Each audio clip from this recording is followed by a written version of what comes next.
dahulu.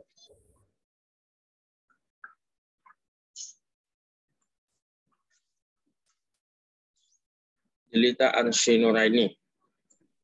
Hadirah, Pak. Gambarnya nggak ada ya?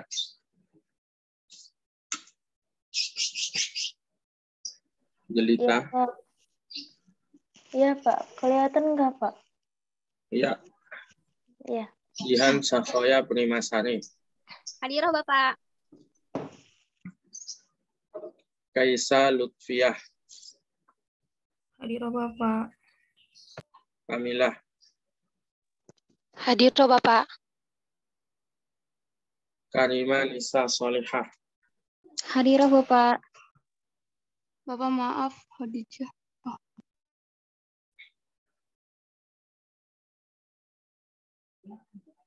Ya, Khadijah. Hadirah, Pak.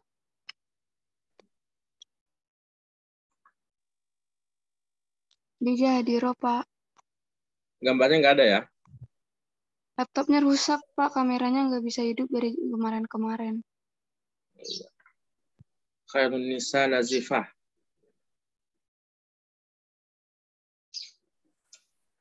Nggak ada, Pak.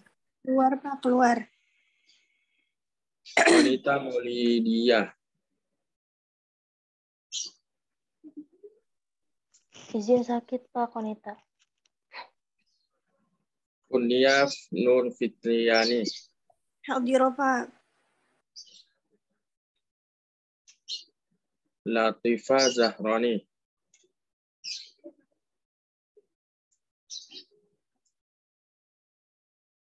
Lukil Maknun. Hadirah, Pak. Maharani Puspasuci.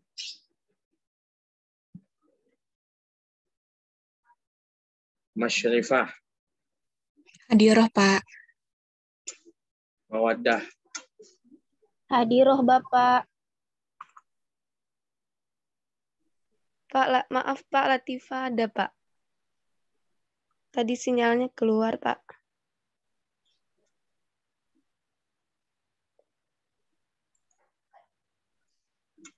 Masyrifah. Hadirah Pak. Mawaddah. Hadirah, Bapak. Mailina Nasution.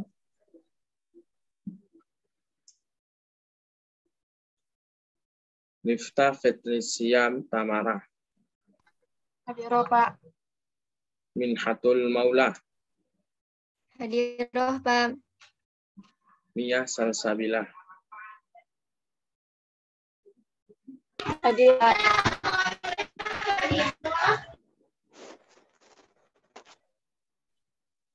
Munirah. Izin sakit, Pak Munirah.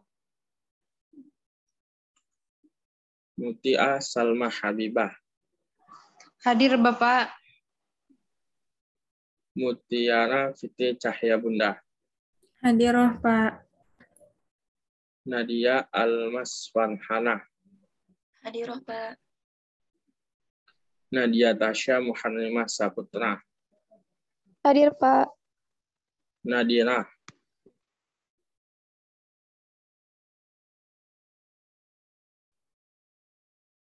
Nadrah. Hadir, Pak. Nafa Awalia Zulfahreza. Hadir, Pak.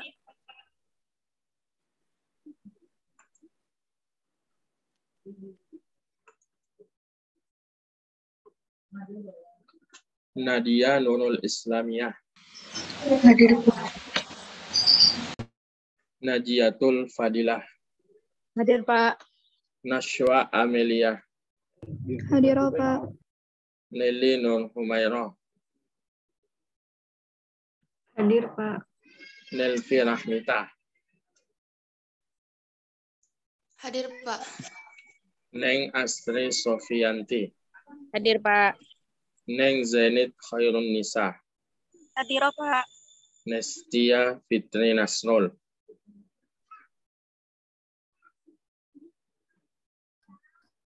Nikmatul Walidaini Yatuloli. Hadir, Pak. Hadiroh, Pak.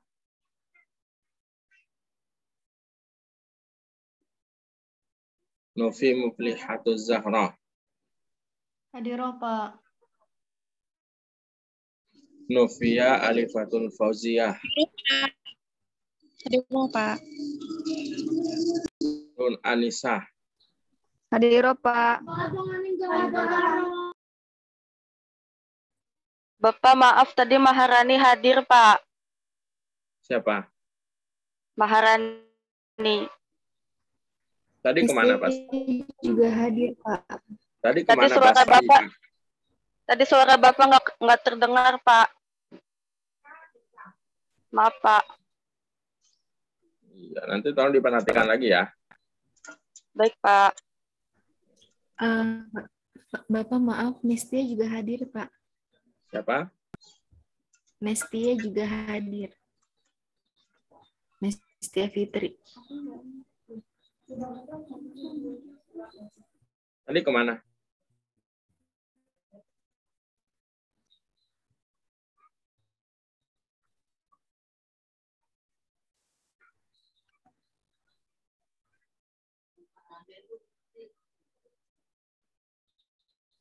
Jaringannya sepertinya, Pak.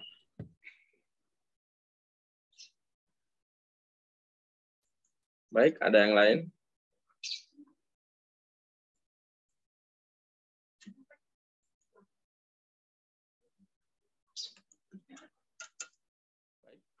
Pada kesempatan ini, pemakalah ada Kaisa Lutfiyah.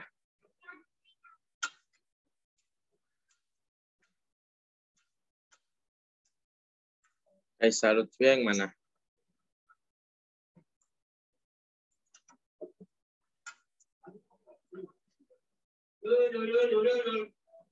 Kaisa Lutfiyah, batas. Hadir, Pak. Ya, terus Nestia Fitri Nasrul. Hadir, Pak.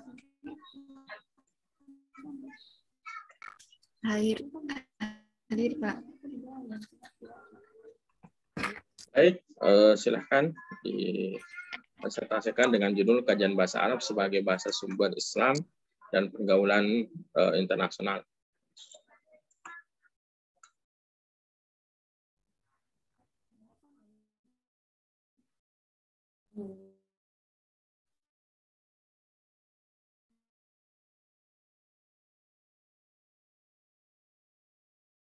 Teman-teman.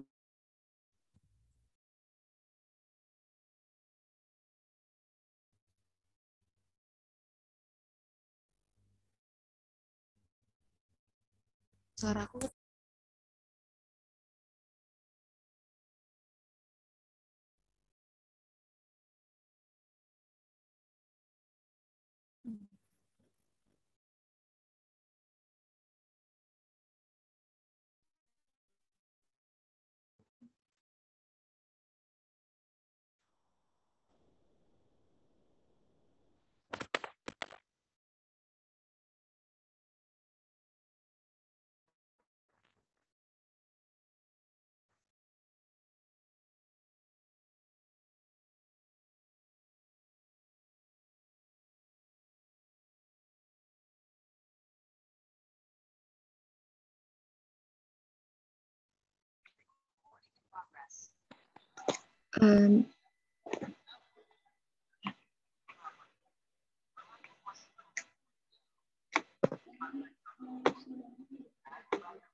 Bismillahirrahmanirrahim. Assalamualaikum warahmatullahi wabarakatuh. Waalaikumsalam. Kami dari kelompok 12 ingin mempresentasikan makalah tentang kajian bahasa Arab sebagai bahasa sumber Islam dan pergaulan internasional. Yang pertama, pengertian bahasa Arab akan dijelaskan oleh Kaisa Lutfiyah. Kepada Kaisa, saya persilahkan. Baik, terima kasih Nestia.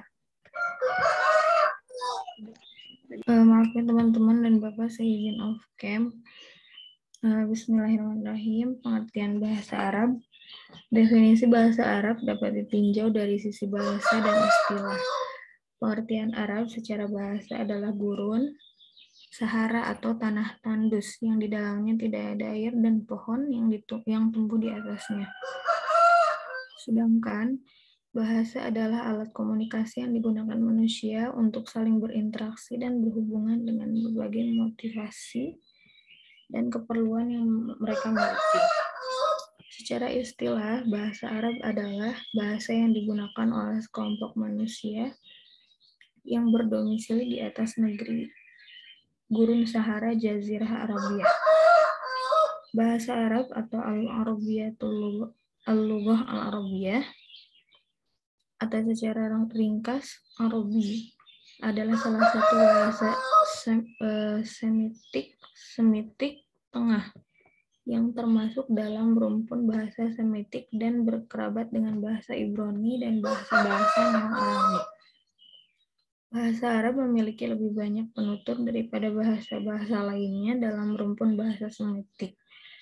Ia dituturkan oleh lebih dari 280 juta orang sebagai bahasa pertama, yang mana sebagian besar tinggal di Timur Tengah dan Afrika Utara.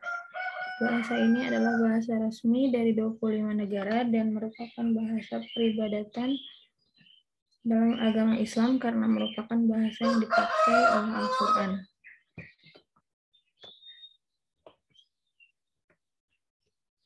Selanjutnya, bahasa Arab sebelum Al-Quran datang atau sejarah bahasa Arab. Sebagian para ahli berpendapat bahwa teori yang dianggap paling baik untuk mengklasifikasikan dan menggolongkan bahasa yang ada di dunia harus berdasarkan pada hubungan kekerabatan. Maka berdasarkan teori ini, bahasa-bahasa di dunia dikelompokkan menjadi dua rumpun, yaitu rumpun bahasa Indo-Eropa dan bahasa Semit-Hamit. Ditambahkan lagi oleh Max Muller dan Brunesen satu rumpun bahasa ketiga yang diistilahkan dengan rumpun Turania. Salah satu ras manusia yang besar peranannya dalam sejarah peradaban kuno adalah bangsa Semit, di mana bangsa Semit sendiri terbagi menjadi Semit Utara dan Semit Selatan. Jazirah Arab yang merupakan tanah kelahiran Islam merupakan tanah air dari bangsa Semit. Di samping itu juga karena beberapa nabi pembawa risalah juga berasal dari para keturunan bangsa Semit seperti Nabi Musa, pembawa risalah Yahudi, Isa pembawa risalah Nasrani, dan Nabi Muhammad SAW sebagai pembawa risalah Islam. Dalam kurun waktu yang begitu panjang, akhirnya keturunan mereka pun berpindah ke berbagai wilayah subur yang dikenal sebagai bangsa Babilonia, Assyria, Phoenicia, dan bangsa Yahudi. Begitu pula bahasa-bahasa yang mereka pakai juga dapat digolongkan menjadi beberapa bagian di antaranya. 1. Setengah kawasan bagian utara, yaitu ada Timur, terdiri dari negeri Akkad atau Babilonia, lalu ada Syria. Bagian utara ada negeri Aram dengan ragam timurnya dari bahasa Syria dan bahasa Aram. Inilah yang dituturkan oleh penduduk tanah suci Nabi Isa, Madaka dan Nabatea, serta ragam baratnya dari Samaritan, Aram Yahudi, dan Palmyra. Di bagian barat ada negeri Phoenicia, Ibrani Injil, dan dialek Kanaan lainnya. Setelah kawasan bagian selatan,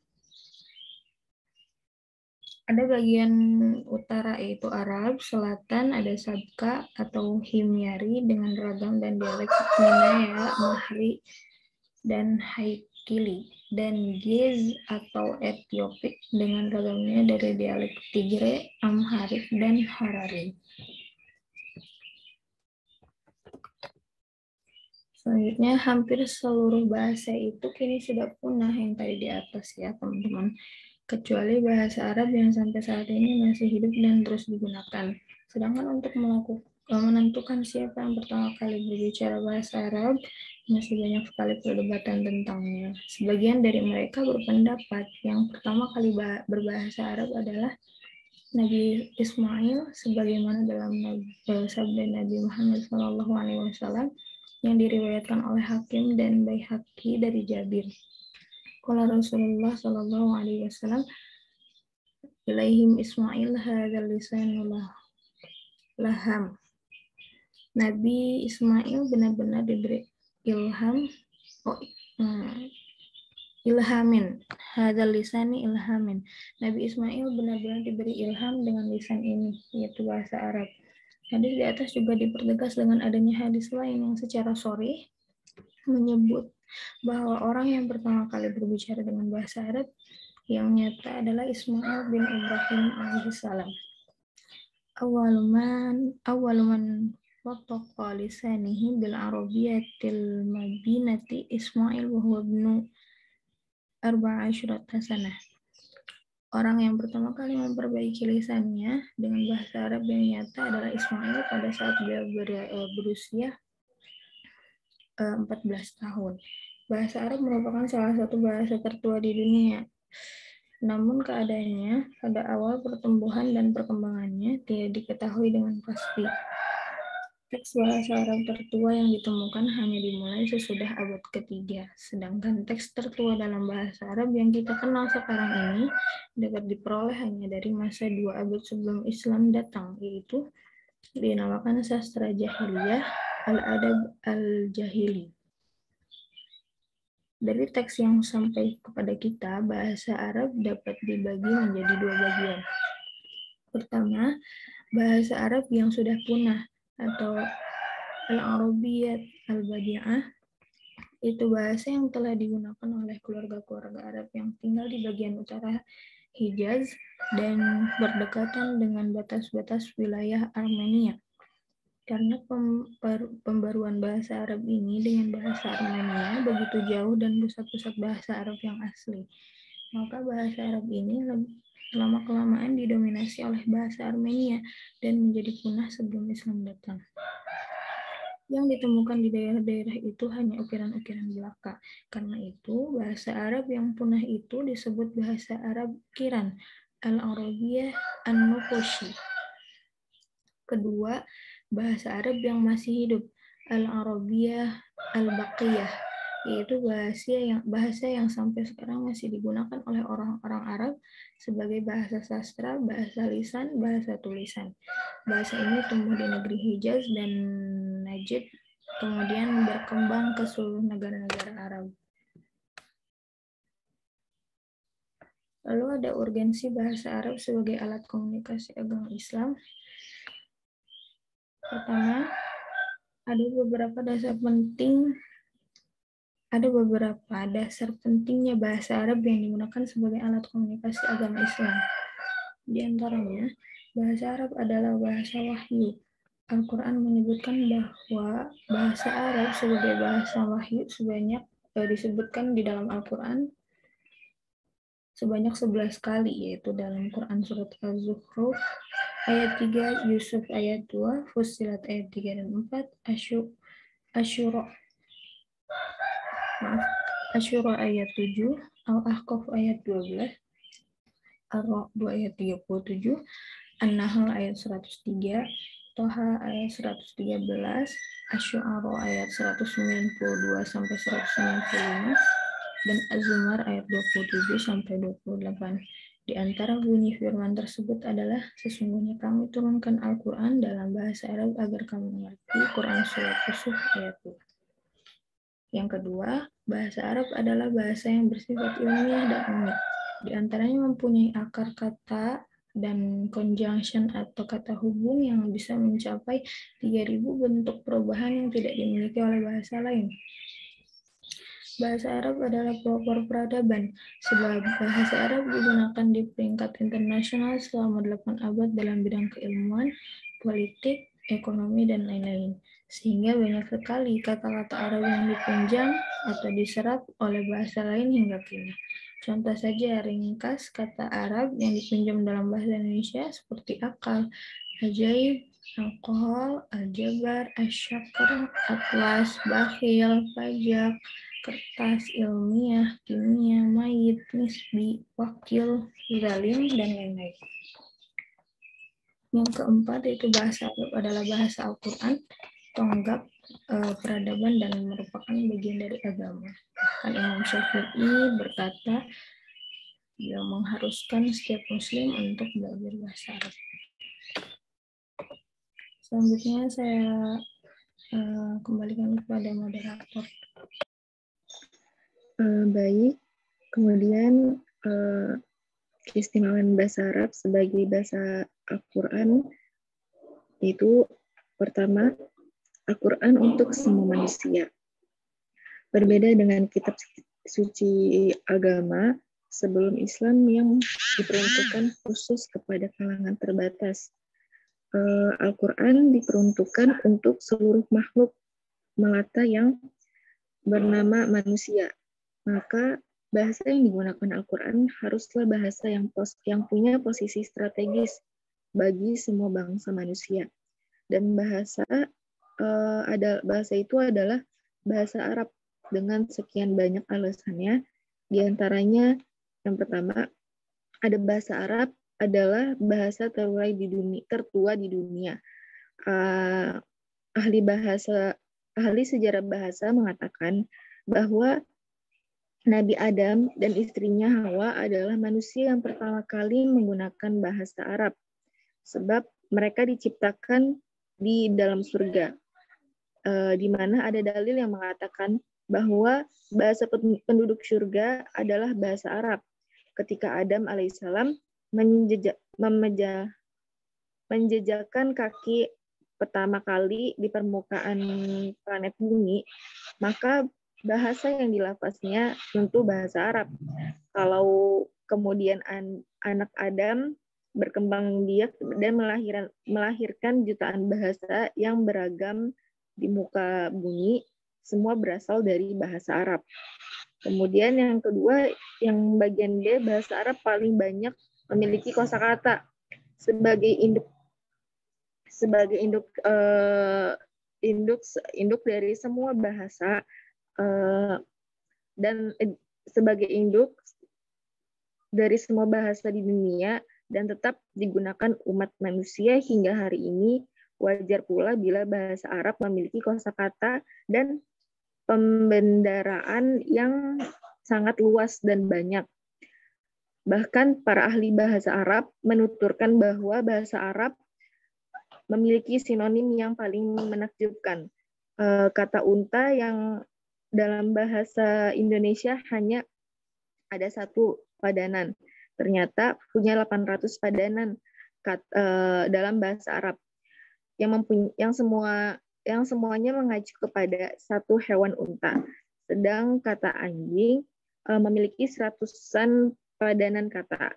Yang kedua, unsur-unsur yang menjadikan keistimewaan bahasa Arab menjadi bahasa Al-Quran, diantaranya ada fonologi. Dalam bahasa Arab, ilmu bunyinya disebut dengan istilah ilmu al-aswad, yaitu sebuah ilmu yang mempelajari tentang penuturan bunyi bahasa, perpindahan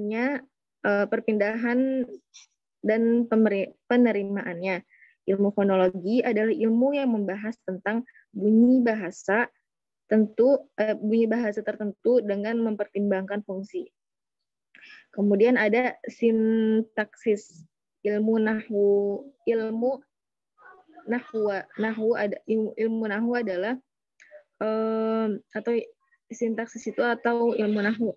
Ilmu nahwu adalah satu bidang ilmu tata bahasa Arab yang mempelajari tentang bagaimana menentukan kedudukan satu kalimat dari segi i'rabnya. Dalam ilmu ini membahas kaidah-kaidah bahasa untuk mengetahui bentuk kata dan keadaan-keadaannya ketika masih satu kata atau mufrad, atau ketika sudah tersusun atau murokab. Kemudian ada morfologi atau ilmu sorof. Menurut Al-Ghalayaini, ilmu sorof adalah ilmu yang membahas dasar-dasar pembentukan kata, termasuk di dalamnya imbuhan. Sorof memberikan aturan memakai masing-masing kata dari segi bentuknya yang dikenal dengan morfologi. Dengan kata lain, bahwa sorof memberikan aturan pemakaian dan pembentukan kata-kata sebelum digabung atau dirangkai dengan kata-kata yang lain. Pendapat lain mengemukakan morfologi adalah ilmu yang mempelajari morfem, dan morfem itu adalah unsur bahasa yang mempunyai makna dan ikut mendukung makna. Dan yang terakhir ada semantik. Kata semantik dalam bahasa Indonesia berasal dari bahasa Yunani, yaitu sema atau kata benda, yang berarti tanda atau lambing. Semantik dalam bahasa Arab adalah kata kajian tentang makna atau ilmu yang membahas tentang makna atau cabang linguistik yang mengkaji teori makna atau cabang linguistik yang mengkaji syarat-syarat yang harus dipenuhi untuk mengungkap lambang-lambang bunyi sehingga mempunyai makna. Yang menjadi objek studi semantik adalah makna bahasa. Lebih tepat lagi, makna dari satuan-satuan bahasa seperti kata, frase, klausa, kalimat, dan wacana. Kemudian ada pengaruh bahasa Arab pada bahasa lain. Yang pertama ada serapan kata bahasa Arab yang digunakan bahasa lain, seperti dengan kata Eropa. Seperti dengan bahasa Eropa lain, banyak kata-kata Inggris diserap dari bahasa Arab, selalunya melalui bahasa Eropa lainnya, terutama dari Spanyol dan Italia. Di antaranya kosakata harian seperti gula, yaitu sukar, kapas, kuten, dan majalah Makizen. Kata-kata lain yang sangat terkenal, misalnya aljabar, alkohol, dan zenit. Contohnya perkataan Arab untuk buku, kitab atau buku yaitu kitab digunakan dalam semua bahasa yang disenaraikan sembahyang atau sholat. Istilah akademik seperti ilmu mantik, logika kalam, barang ekonomik, kata hubung, atau seperti urdu lakin atau tetap, urdu lakin yang artinya tetapi. Kebanyakan aneka beber atau seperti kebile bersama dengan Swahili pinjam setengah bilangan dari Arab. Kebanyakan istilah agama yang digunakan untuk Muslim seluruh dunia adalah pinjaman dari bahasa Arab, seperti sholat untuk sembahyang dan imam untuk ketua sembahyang. Yang kedua, bahasa Arab sebagai bahasa keilmuan. Bahasa Arab bukan hanya sebagai bahasa ilmu-ilmu syariat seperti tauhid, tafsir, hadis, fikih, akan tetapi bisa menjadi bahasa dalam ilmu pengetahuan yang lainnya. Dalam dunia Islam, ilmu bahasa Arab dalam perkembangan ilmu pengetahuan kedokteran Islam merupakan salah satu bagian peradaban Islam yang paling masyhur. Selama abad pertengahan, ilmu kedokteran Islam dikaji di dunia Barat. Pengaruh langsung pertama kedokteran Jundi Sapur dalam kalangan Islam terjadi pada tahun 865 Masehi. Pada waktu itu, Khalifah Abu Ja'far al-Mansur meminta pada dokter Jundi Sapur mengobatinya dari penyakit dispepsia atau menahun atau peradangan selaput lendir pada lambung. Dokter memindahkan pusat kedokteran Jundi Sapur ke Baghdad. Pada pemerintah Bani Abbasiyah, rumah sakit menjadi pusat pengajaran ilmu kedokteran.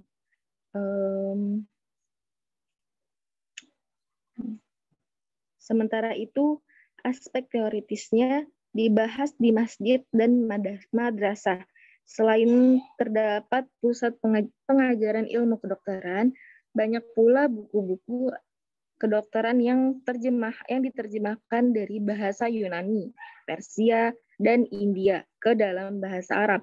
Pada masa pemerintahan Harun ar-Rasyid, terdapat 800 orang dokter di kota Baghdad. Hal itu menunjukkan kemajuan ilmu kedokteran pada masa itu. Di sisi lain, ilmu astronomi yang disebut dengan ilmu falak, yaitu suatu ilmu yang mempelajari benda-benda langit seperti matahari, bulan, dan planet-planet. Pengetahuan tentang posisi benda-benda langit tersebut merupakan hasil pengamatan yang dilakukan dengan alat-alat tertentu secara berulang-ulang. Kemudian ada faktor-faktor yang mendorong perkembangan bahasa Arab. Perkembangan bahasa Arab pada masa sebelum Islam didorong oleh hal-hal sebagai berikut. Yang pertama, adanya dominasi bahasa Quraisy dalam percampuran dengan bahasa lain sehingga meninggalkan pengaruh yang besar ke dalam dialek-dialek lainnya. Yang kedua, adanya pertemuan-pertemuan khusus yang dilakukan pada masa itu antara suku-suku yang ada untuk bermuzakarah atau bertukar pikiran untuk suatu masalah dan bermusyawarah dalam berbagai persoalan dengan mempergunakan bahasa Arab.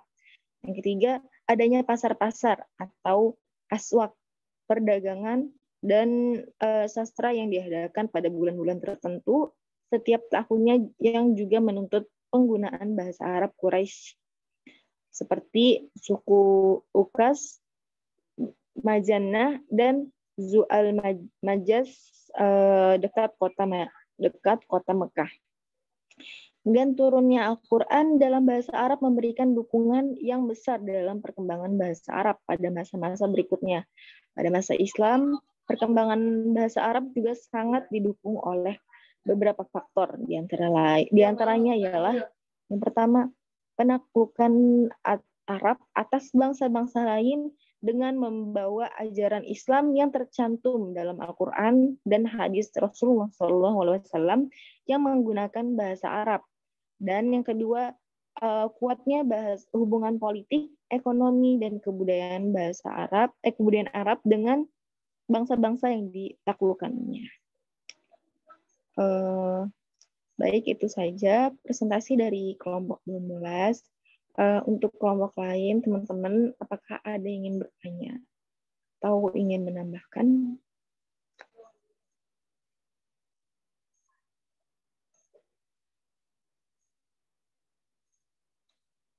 Bagaimana teman-teman, ada yang ingin bertanya?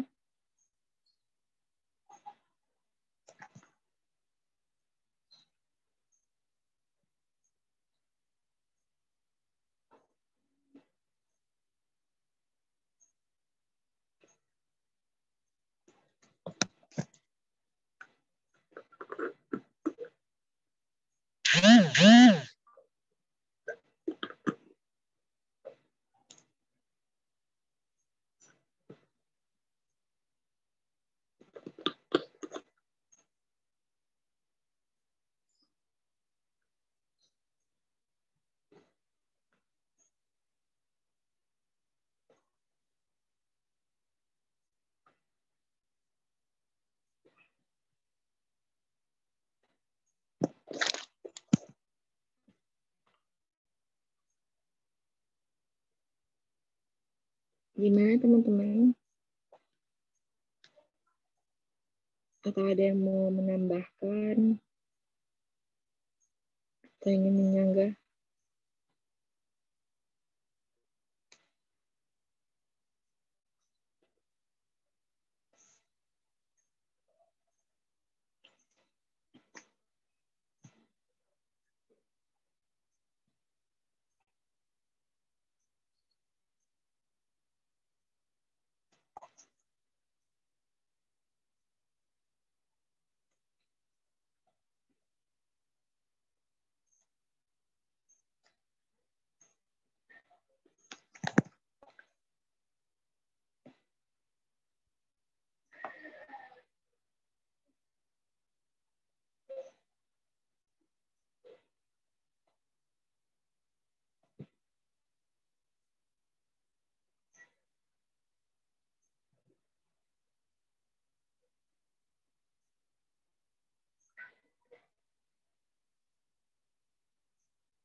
Ayo teman-teman yang mau bertanya, silakan dibuka audionya.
Maaf Bapak, sepertinya teman-teman belum ada yang ingin bertanya. Mau diambil alih sama Bapak dulu.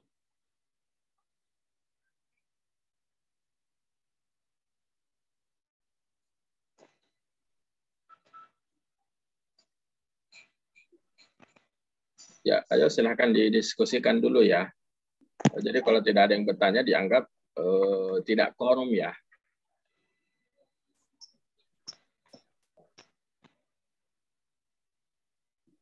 Ayo teman-teman, silakan bertanya yuk.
Nesti mau nanya. Iya, boleh. Tanya apa, Neng?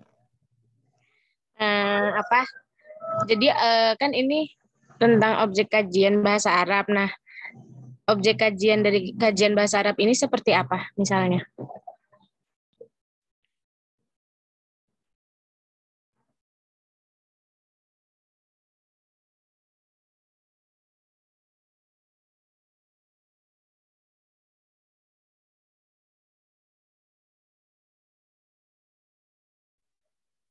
Gimana yang lain, ada yang mau nanya lagi nggak?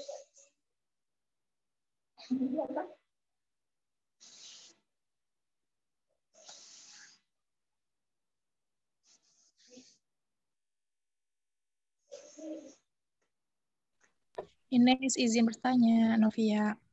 Iya, Nafia. Kan ini judulnya itu kajian bahasa Arab sebagai bahasa sumber Islam dan pergaulan internasional. Nah, di sini maksud dari kajian bahasa Arab sebagai pergaulan internasional itu seperti apa ya? Boleh dijelaskan dan kalau bisa diberi contoh gitu biar tergambar. Oke dulu.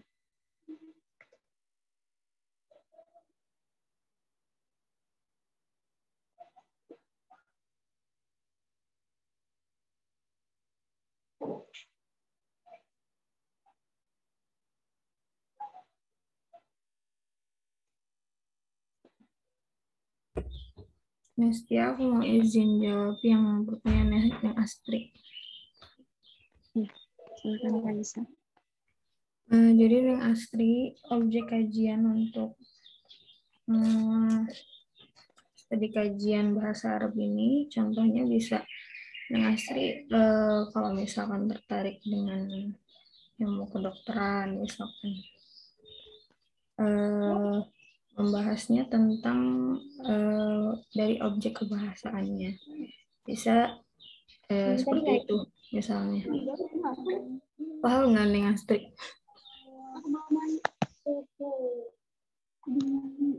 Atau tentang ilmu-ilmu lain seperti misalkan yang Astrid kepo dengan astronomi misalkan, atau tentang bahasa Arabnya sendiri menurut Al-Quran itu seperti apa. Paham nggak nih Astrid? Bisa dipahami ya?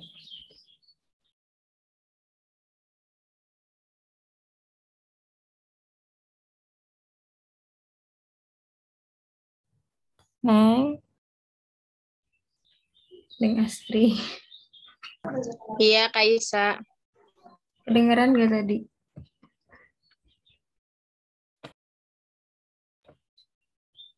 Ya, Neng Astri sibuk. Sepertinya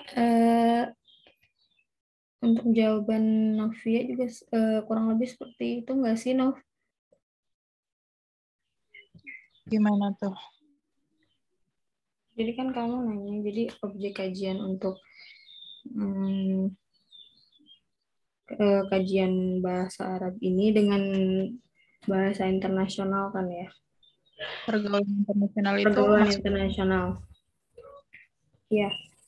Ya, maksudnya seperti apa tuh?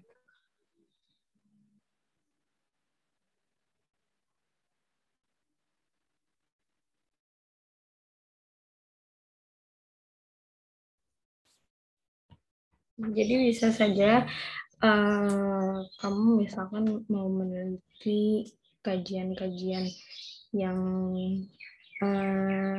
secara luas gitu pembahasannya.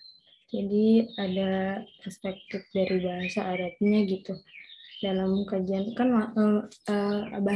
bahasa Arab ini kan sumber kajian dari sumber kajian Islamnya gitu kan untuk Al-Quran sendiri memakai bahasa Arab. Berarti kayak misalkan ilmu-ilmu pengetahuan lain yang kamu jadikan objek penelitian juga maksudnya internasional di sini mungkin pergaulan internasional ini kajian-kajian yang secara luas gitu. Seperti ilmu kedokteran, misalkan astronomi yang memang berkaitan dengan ilmuwan-ilmuwan luar gitu. Jadi kita berkolaborasi dengan sumber Islamnya seperti apa gitu. Dipahami nggak? Oh iya. Dan kan di situ juga ada apa tentang Al-Qur'an, berarti itu juga berkaitan sama ilmu sama Al-Qur'an gitu apa gimana? Kurang paham. Iya, berkaitan soal Qurannya. Jadi tuh sumber Al-Quran itu kan memang berbahasa Arab. Kenapa disebut, maksudnya bahasa Arab ini jadi kajian? Soalnya juga banyak ilmuwan-ilmuwan yang dari Arab misalnya. Itu juga kan orang-orang Islam berarti kan banyaknya. Jadi mereka juga mendapatkan apa ya, sumbernya itu dari Al-Quran sendiri gitu. Oh, iya, paham. Nah gitu ya. Makalah. Sama-sama.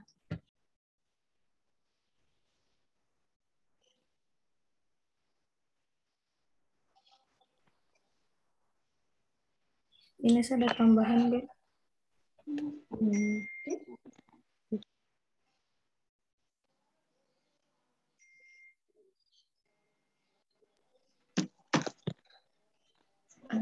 Gimana teman-teman, ada yang mau nanya lagi nggak?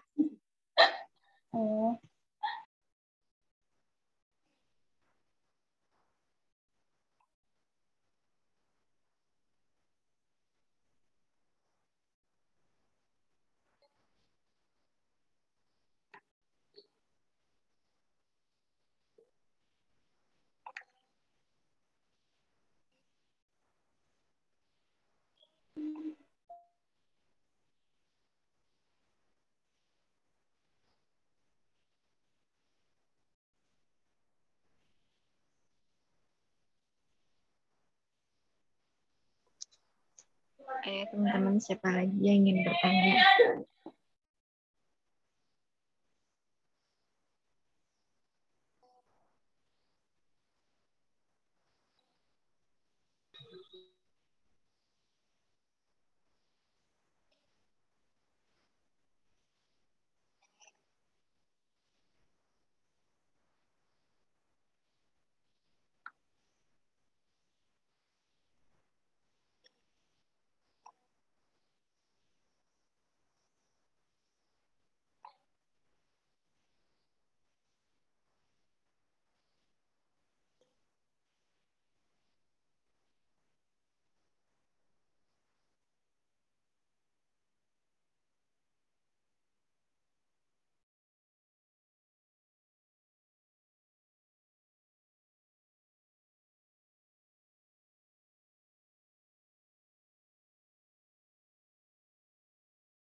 Mungkin teman-teman ada yang ingin menambahkan? Atau ada yang mau bertanya lagi?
Maaf, Pak. Sepertinya baru segitu saja yang bertanya, belum ada yang bertanya lagi.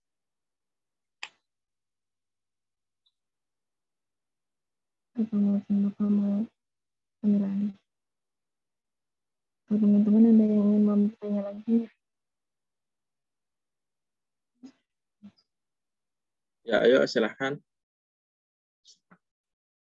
Ya, 2 orang penanya lagi lah. Ya.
Ayo, silahkan.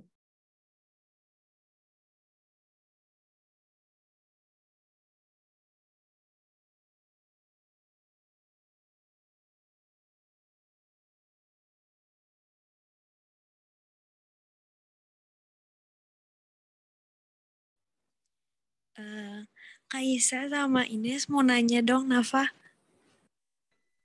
Ya, Nafa. Sebenarnya emang ada berapa teori yang menyebutkan bahwa bahasa Arab itu bahasa tertua? Itu aja sih, makasih. Baik, makasih Nafa. Saya satu pertanyaan lagi, teman-teman ada yang mau bertanya?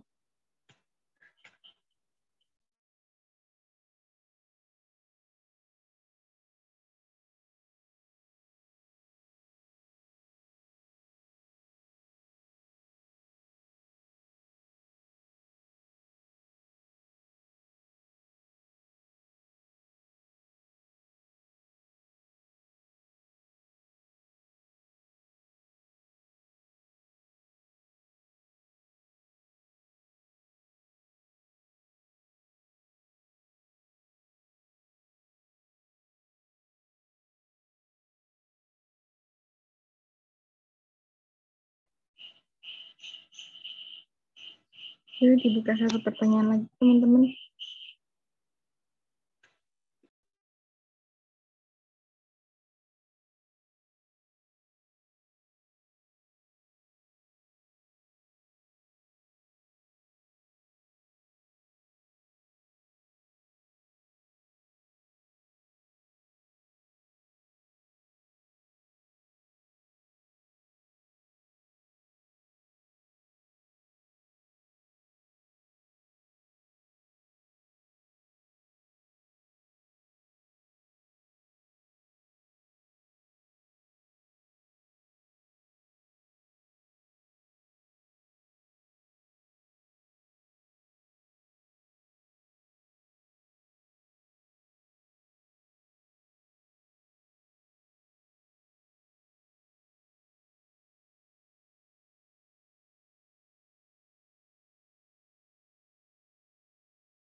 Ayo, silahkan.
Ayo, pemakalah. Iya, bentar. Baik, saya kira waktunya sudah habis ya. Itu jadi catatan untuk pemakalah. Ya, baik.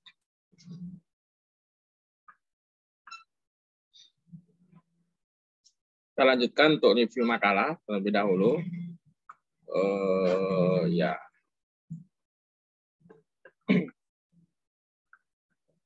Ya baik, pertanyaan pertama adalah, apakah Anda sudah membaca buku pedoman penulisan atau belum?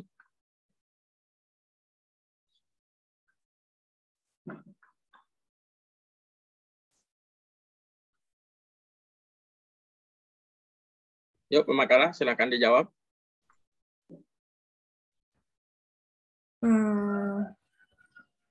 Waktu itu pernah baca, Pak, sekilas. Tapi kita jadi ikut ke makalah yang kelompok atas gitu. Ya. Baik.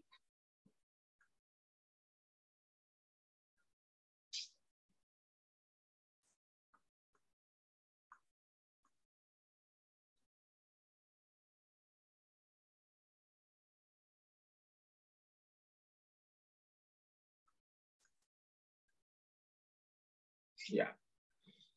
Jadi untuk semua ya, termasuk untuk pemakalah, ya. Jadi yang Anda rujuk itu bukan makalah kakak senior Anda, ya, bukan makalah yang duluan presentasi, tapi yang dirujuk adalah buku pedoman ya, buku pedoman penulisan. Sama nanti kalau Anda menulis skripsi, yang dirujuk itu bukan skripsi ya. Jadi acuan kebenaran itu bukan skripsi, tapi ke pedoman ya. Ya, itu nanti Anda menambah ini ya.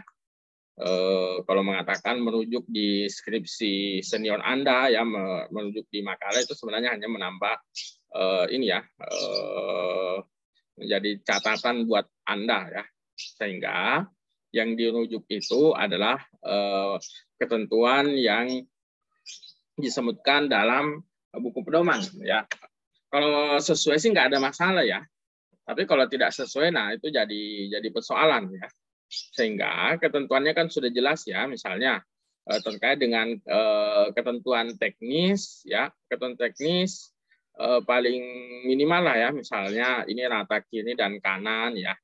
Kemudian spasinya berapa ya, ukuran kertasnya berapa, kemudian fontnya ya.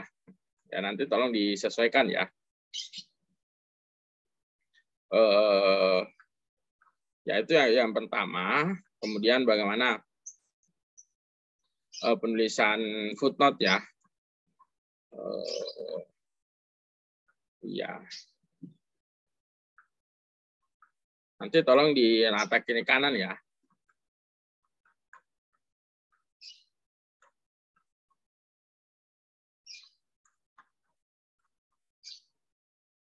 Ya harusnya dia mentoknya di sini ya. Di sini harusnya ada garis ya. Garis sejajar dengan margin ya. Nah, mentoknya ini di sini. Kalau Anda menggunakan itu, dia akan mentok di rata kiri kanan ya, sampai mentok di bagian ini ya. Kita kasih garis putus-putus ya.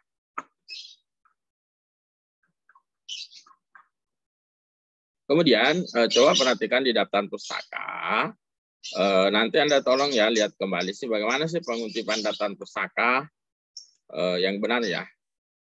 Ya secara umum di bagian depan sudah ya, cuma di eksekusi bagian akhir ini ya sepertinya perlu Anda lihat kembali.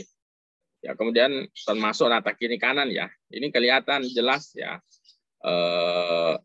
dengan ya coba lihat ya. Ini ya kalau kita kasih garis putus-putus begini ya. Itu jelas kelihatan ya bahwasanya ini tidak rata kiri kanan ya, harusnya di sini ya harusnya ya jelas ya tidak kelihatan. Kemudian untuk footnote ya, untuk footnote ya makanya sebenarnya kita minta tidak usah terlalu banyak ya. Tidak usah terlalu banyak halaman, cukup sedikit ya dari hasil bacaan Anda, itulah yang Anda presentasikan dan itulah yang Anda tuliskan ya. Ya karena ini spasinya rapat ya, jadi materinya menjadi sangat banyak walaupun cuma 11 halaman ya. Nah, coba kita cek ya.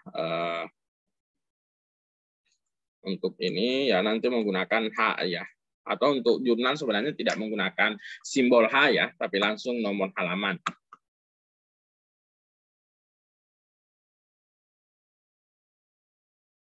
Ya, saya kira juga untuk penulisan hadis ya sudah kita ajarkan ya bagaimana penulisan hadis yang disesuaikan dalam pedoman IIQ ya. Jadi nanti tolong diperhatikan ya karena ini masih dalam tataran pembelajaran ya, sehingga nanti tolong bagaimana sih ya mengutip untuk hadis ya, nanti di sini dikasih periwayatnya ya, periwayatnya di bagian belakang sini ya, kasih misalnya HR ya, HR misalnya Bukhari ya, ya nanti di bagian belakang sini. Nanti untuk kaidah penulisan, apakah menggunakan syakal atau tidak, ya menggunakan periwayat pertama atau seperti apa, nanti lihat di pedoman ya, termasuk untuk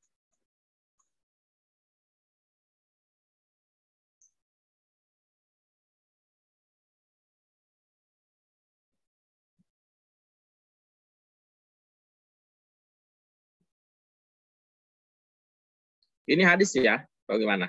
Makalah. Gimana, Nes? Ini hadis atau gimana? Iya, hadis, Pak. Riwayat siapa?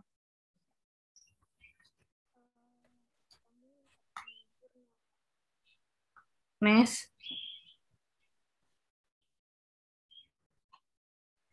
Nanti kita cross check lagi, Pak. Soalnya bagian teman saya ini yang nyari. Ya, kemudian itu dari sisi ini ya, kita belum lihat. Kemudian nanti untuk penulisan diperhatikan ya. Nanti Anda menggunakan ini ya, kaidah imla ya. Kalau untuk teks Arab selain Al-Quran, setidaknya Anda merujuk di kaidah imla ya. Kaidah imla untuk menuliskan hadisnya. Kalau ketentuan sih menambah syakal ya. Kalau memang dia hadis, nanti saya kira sudah diajarkan kemarin ya terkait dengan hadis, makanya tolong diperhatikan lah. Ini halaman ya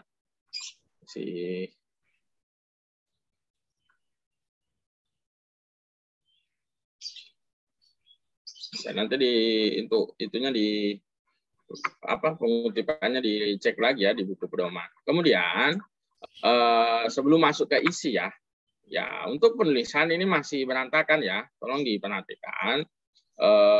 Masih ada yang berantakan.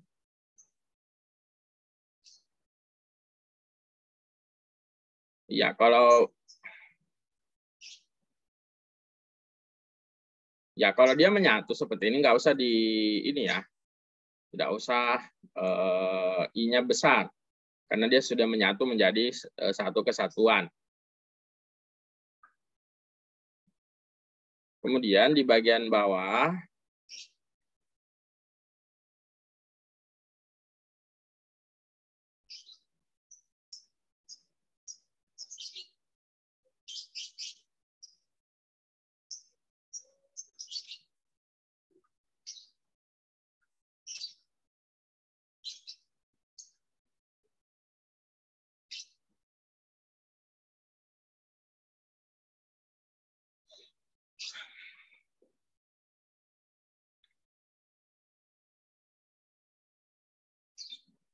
ya, di sini masih banyak kata-kata yang harusnya Anda perbaiki ya, karena Anda tolong nanti merujuk di kaidah penulisan ya. Kaidah penulisan, bagaimana sih kata-kata ini ya? Ini bahasa dari mana ya? Kalau memang bahasa Indonesia ya tulis ini, tapi kalau dia istilah asing ya tulisan seperti babi yang begini-begini ya, tolong nanti diperhatikan lah. Ini banyak sekali istilah-istilah asing yang Anda gunakan ya. Nanti Anda tolong lihat.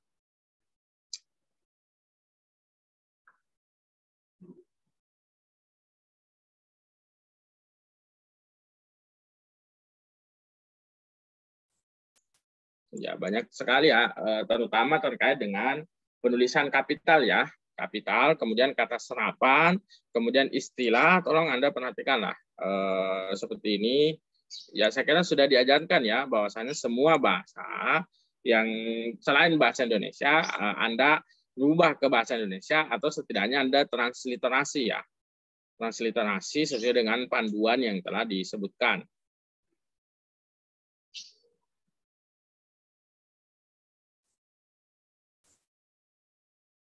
Ya, nama-nama daerah ya, sehingga menjadi perhatian nama istilah, nama tempat itu setidaknya Anda buka kembali ya di kamus. Bagaimana sih penulisan yang benar ya menurut bahasa Indonesia? Karena apalagi kalau terkait dengan nama tempat ya. Kalau memang tempat itu Anda bisa merujuk misalnya Jambuldan, nama-nama daerah terkait dengan, kalau memang Anda menginginkan tulisan bahasa Arabnya ya nanti ditransliterasi. Tapi kalau misalnya Anda mencari di kamus dan sudah diserap, saya kira nggak ada masalah ya ditulis dengan style bahasa Indonesia. Ya, nama-nama seperti ini, ya. Kemudian juga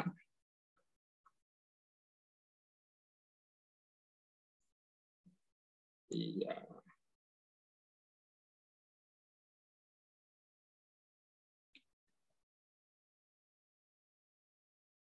Ya, kemudian nanti untuk ayat, ya saya kira sudah berapa kali dijelaskan ya.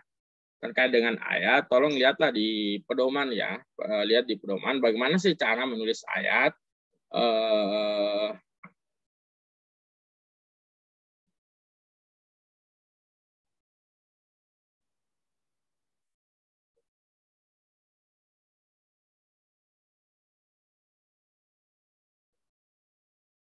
Ya, saya kira sudah dijelaskan kemarin ya. Bagaimana sih cara kalau Anda mengutip ayat, kemudian juga menuliskan cara penulisan nomor ayat ya.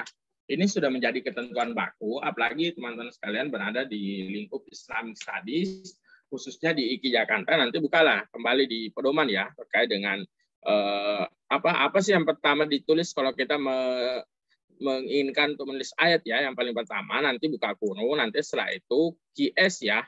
QS sebagai simbol bahwasanya ini Quran surah. Nanti setelah itu baru nama surah ya. Nah, nama surah Anda transliterasi juga ya, sesuai dengan pedoman. Anda transliterasi, kalau misalnya An-Nahl ya, An-Nahl sudah betul ya. Ya, nanti Anda tulis seperti ini, baru setelah itu misalnya An-Nahl itu surah keberapa misalnya ya. Misalnya surah ke-16 ya, kalau tidak salah. 16, surah ke-16. Kemudian setelah nomor surah ya tartibul mushaf, baru setelah itu ayat ya. Ya, nanti lihat cara pengkodeannya ya, misalnya ayat ke berapa nih ya. ayat 103 ya misalnya. Nah, ini sudah ada panduan bakunya ya di dalam pedoman, sehingga tinggal Anda melihat. Oh, kalau Anda ingin menulis Quran surah Az-Zukhruf ayat 3, bagaimana sih cara penulisannya ya? Nanti cara penulisannya Anda bisa lihat di buku pedoman ya. Coba Anda bisa lihat kembali di buku pedoman.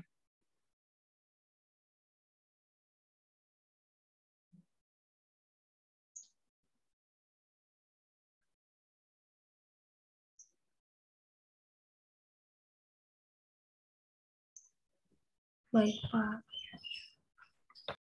Ya, kemudian untuk nama-nama ya seperti ini ya. Ya, ini untuk semua ya. Jadi nama itu kan ada terminologi ajem ya. Kalau memang Adam ini sudah ada dalam Kamus Bahasa Indonesia, ya ditulis sesuai dengan ejaan bahasa Indonesia ya. Tapi kalau Anda ingin mentransliterasi boleh juga ya, seperti Hawa ya. Memang dalam bahasa Arabnya kan dia begini ya, Hawa ya. Tapi kalau dalam ejaan bahasa Indonesianya Hawa ya, seperti Adam ya. Tulisannya kan seperti begini ya, bukan Adam begini kan, ya, tapi ada mat ya, Adam ya. Misalnya ya. Jadi tolong kata-kata seperti ini nanti diperhatikan. Ya, seperti misalnya simbol-simbol seperti ini.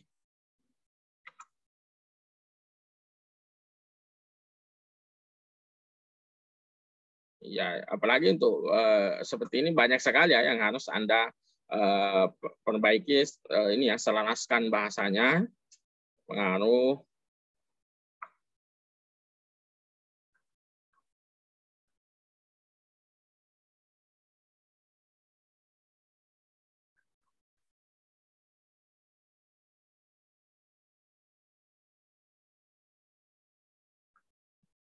Ya, kemudian untuk pembuatan kesimpulan sepertinya perlu Anda perbaiki lagi ya. Kesimpulan. Ya, jadi sebenarnya dalam kajian studi Islam memaknai bahasa Arab sebagai bahasa sumber ini sebagai salah satu sebagai salah satu bentuk bahwasanya sumber-sumber literatur klasik atau sumber otoritatif terkait dengan studi Islam itu memang berasal dari bahasa Arab ya.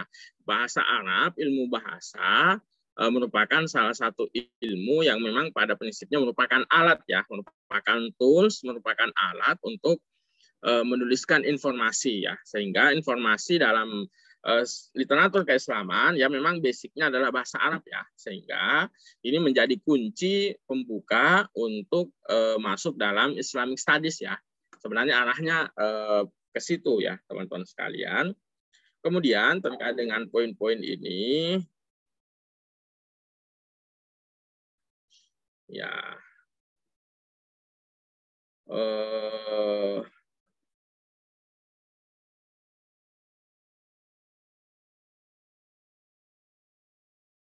ya karena memang nanti kajian bahasa itu akan banyak ya, banyak menjadi persoalan karena nanti akan terkait dengan perubahan bahasa ya, kemudian penggunaan istilah ya, kemudian terkait dengan terkait dengan mufradat ya, terkait dengan banyak hal lah ya, sehingga alat metodologi yang disebut sebagai bahasa ini menjadi sangat penting ya, menjadi penting sehingga misalnya ditafsir ya, bagaimana sih bahasa digunakan untuk menilai Al-Quran misalnya ya, untuk mengungkapkan kesusastraan atau misalnya mukjizat terkait dengan bahasa ya. Untuk kesimpulan ya, kesimpulan itu berupa sesuatu yang ringkas ya, sesuatu yang ringkas. Jadi misalnya ya firman Allah misalnya ya, tidak, kalau hemat saya nggak usah lagi dikutip ya, ya di sini ya, ini menjadi panjang ya sebenarnya, cukup Anda bisa ringkas ya berdasarkan rumusan-rumusan masalah yang ada di atas. Untuk pengertian bahasa sebagai ini alat komunikasi kan semua bahasa ya.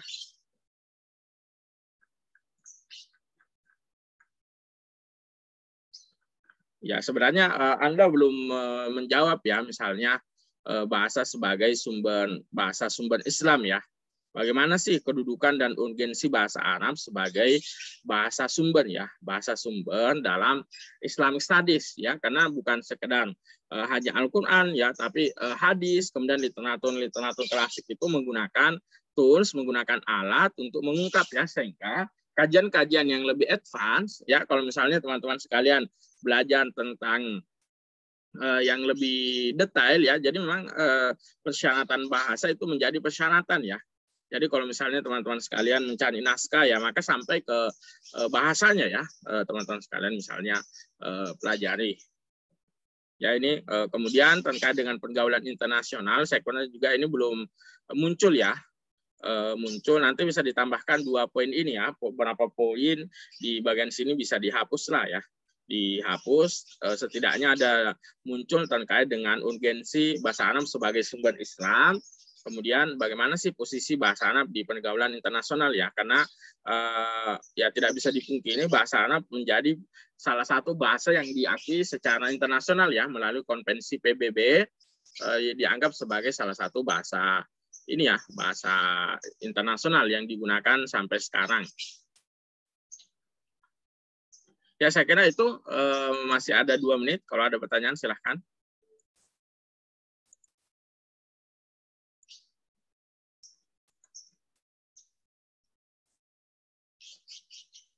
Baik, kalau tidak ada kita akhiri pertemuan kita.